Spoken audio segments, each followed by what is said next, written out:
Hello बच्चों, so let's see the question. यहाँ पे सवाल है, give one example each of reversible and irreversible reaction. तो सवाल जो है वो रिवर्सिबल और इरिवर्सिबल रिएक्शन के बारे में है। तो सबसे पहले तो हम कंसेप्ट लिखेंगे। तो इसकी जो की कंसेप्ट बनेगी वो की कंसेप्ट है type of reaction.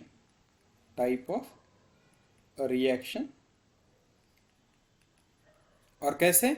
Depending on the direction, depending on direction. इसका मतलब क्या है? तो हम डेफिनेशंस देखेंगे।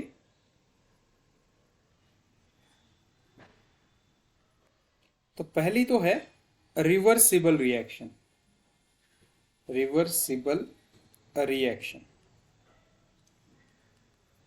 और दूसरी है irreversible reaction.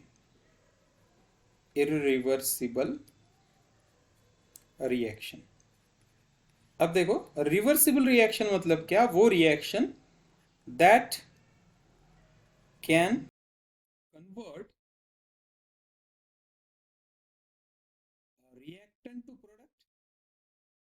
reactant to product as well as that can convert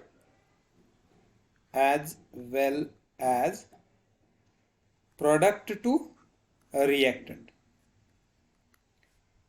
जबकि इरिवर्सिबल रिएक्शन वो होती है जिसमें दैट कैन प्रोड्यूस और that can convert reactant to product and can't produce product to reactant। ये रिवर्स नहीं होती रिएक्शन, इसलिए उसको इरिवर्सिबल बोला जाता है। अब एक एक एग्जाम्पल देने के लिए बोला गया है। तो अब एग्जाम्पल अगर रिवर्सिबल रिएक्शन का लिखना है तो हम एक एग्जाम्पल लिखेंगे। एग्जाम्पल है CaCO3 solid calcium carbonate which on heating can produce CaO calcium oxide solid plus CO2 gas.